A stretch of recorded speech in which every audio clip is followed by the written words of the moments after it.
You've been told that everything looks normal while your body is telling you something is clearly wrong. And if you've ever experienced that, you know how confusing that moment feels because now you're stuck between what's your body telling you and what the paperwork is saying.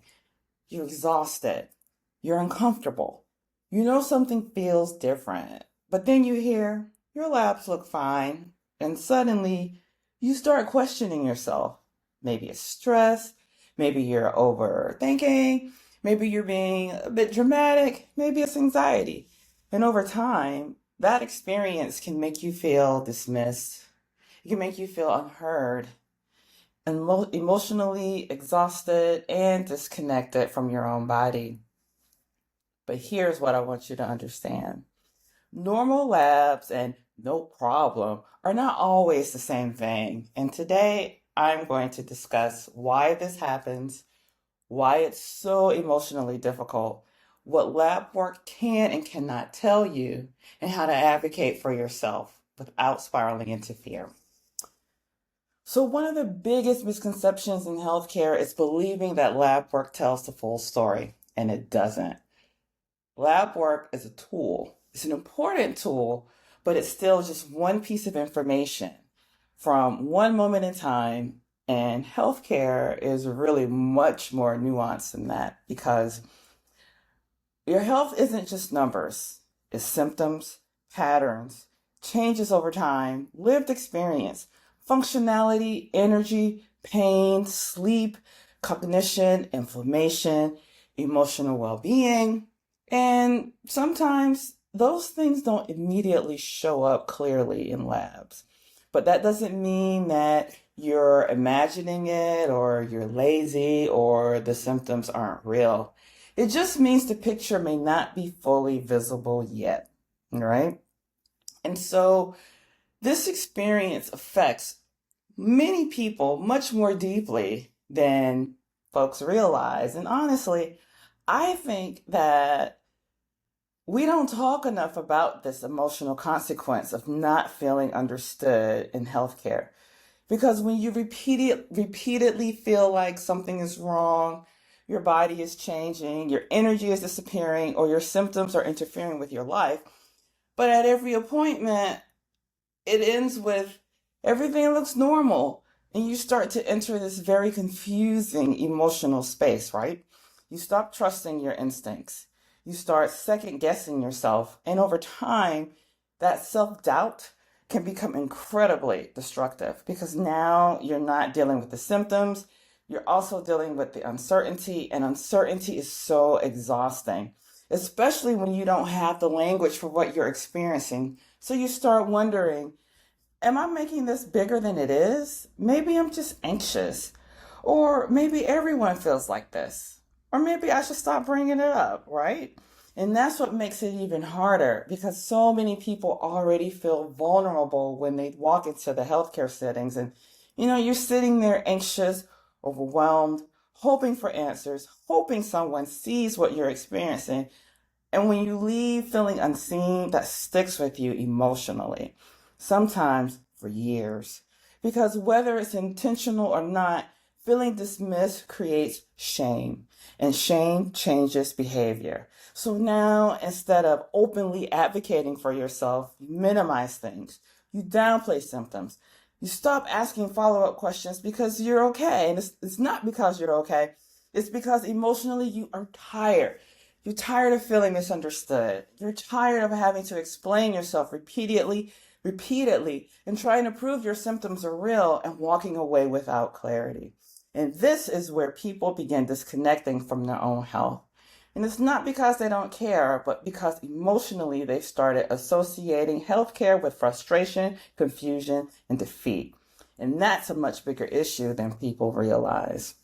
And I think that one of the most important things patients need to understand is that lab work is just designed to do, all right? Because sometimes people unintentionally place expectations on labs, but labs weren't meant to fulfill, they aren't magic, they're only indicators. They help provide identity patterns, evaluate organ function, assess risk, monitor progression, detect abnormalities, and support clinical decision making. But no lab exists in isolation. And this is critical because healthcare interpretation is not just, is the number high or low? It's also, what are symptoms that are present? How long has this been happening? Has this changed over time? What else is happening in the body? What medications are involved? What's the broader clinical picture? And this is where nuance matters because sometimes a result can technically fall within range while still being meaningful in context. And sometimes a result can look mildly abnormal while not actually being clinical alarming. And that's why interpretation matters so much. And another thing that you don't realize is that many conditions develop gradually. Your body whispers before it screams. And early on, the signs may be subtle or inconsistent or fluctuating, or it's just difficult to capture clearly through standard labs. So if you felt that something feels off, but I can't explain it, this experience is not uncommon. And it's one of the reasons why ongoing follow-up matters, because healthcare is often a process of gathering information, observing patterns, reassessing over time, and continuing to ask questions. So it's not just one appointment. It's not just one test. It's not just one snapshot. And I think understanding this helps reduce one of the biggest misconceptions that you may carry, that a normal result automatically means nothing is happening. Because that's not always true. It just sometimes means that more context is needed, more monitoring is needed, or the full picture simply hasn't emerged yet. And that distinction matters emotionally because understanding uncertainty is very difficult from feeling is very different from feeling ignored. And so when you feel dismissed, you usually don't just move on peacefully, you react emotionally. And if you're honest, you probably found yourself somewhere inside one of these patterns. You stop advocating, and this is one of the saddest outcomes because you just decide, maybe I should just deal with it, and you just stop bringing it up. You stop asking questions. You stop scheduling follow-up appointments unless things become unbearable. And it's not because you feel better, but because you no longer believe clarity is available to you. And over time, that silence can become dangerous. And because symptoms that deserve attention sometimes go unaddressed far longer than they should. My favorite, Dr. Google. So now you're trying to solve the puzzle alone, right? So you start researching the symptoms, the conditions. You go to forums, you go to Reddit, you go to TikTok, Facebook, random articles at 2 a.m. and suddenly, boom, you're overwhelmed.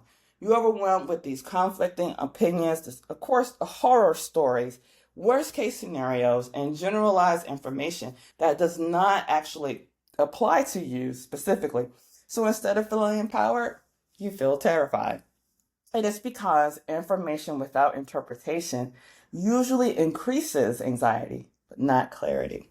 Okay. And this is something that I actually am experiencing. I bounce from provider to provider. And honestly, sometimes it may come from desperation, right? Because you're searching for someone who finally says, I believe you, I hear you. And it's not necessarily because you want a dramatic diagnosis. You just want partnership. You want someone to listen to you. You want someone to explain thoughtfully and help you make sense of what you're experiencing. Not because when people feel heard, their anxiety often decreases significantly, even when answers are still unfolding, right? So you may spiral emotionally because that part is real. And when you don't understand what's happening in your body, your mind just starts filling in the gaps. And uncertainty can become emotionally draining, especially if symptoms interfere with your daily life, affect your sleep, your work, your relationships, and if they persist without explanation. And now your nervous system is activated, right? And chronic uncertainty can make us feel hypervigilant, emotionally drained, isolated, deeply anxious. And it's not because they're irrational, but because we naturally struggle with unresolved uncertainty, especially when it comes to health. And this part is incredibly important. Validation does not always mean immediate answers, okay? Because when I think of us, we need to really hear that healthcare is not always linear. Sometimes answers take time, patterns take time, conditions evolve gradually, and additional information is needed. But even when certainty doesn't exist yet, validation still matters deeply because validation sounds like, I hear you. Your symptoms matter. I understand why this is frustrating. Let's continue paying attention. Let's keep evaluating this thoughtfully and emotionally. That creates a completely different experience for us because we don't need just diagnoses. We need partnership, communication, reassurance, transparency, and understanding around uncertainty. And one of the hardest things emotionally is feeling like you're carrying uncertainty alone, especially when your body doesn't feel right. And this is where communication matters so much because even when medicine doesn't yet have a perfect answer, we patients still deserve compassion. We deserve thoughtful explanation and clear next steps because that is what creates trust, not pretending uncertainty doesn't exist. Now, I want to talk about something really, really important because there's a balance here. And I think sometimes online conversations about healthcare swing too far in either direction. On one side, people are told everything is anxiety. And on the other side, people are told every symptom means something catastrophic. Neither extreme is healthy. So, what does balanced self advocacy actually look like? First, it means understanding that advocating for yourself does not require panic. You do not need to catastrophize your take to your health seriously. You do not need to assume the worst in order to ask better questions. And honestly, living in constant fear about your body will eventually exhaust your nervous system. So the goal is not hypervigilance. The goal is awareness. And there's a difference because awareness says something feels different. I want to understand it better. Panic says something is definitely wrong and everything is falling apart. And those are not the same thing. Because when you approach healthcare from panic, it becomes very difficult to process information correctly. So here's what advocacy looks like. Tracking patterns, because not every symptom needs immediate panic, but recurring patterns matter. Notice what's changing, what's worsening, what keeps repeating, what affects your quality of life, because patterns tell stories over time. Ask specific questions instead of, am I okay? Try, what could explain these symptoms? What should we monitor? What would warrant follow up? How does this fit with my symptoms? What else should I be paying attention to? Because specific questions create better conversations. Separate uncertainty from catastrophe. Because not having an immediate answer does not automatically mean disaster. Sometimes medicine genuinely requires observation over time. And while uncertainty is uncomfortable, it's not always dangerous. Trust your experience without assuming the worst, okay?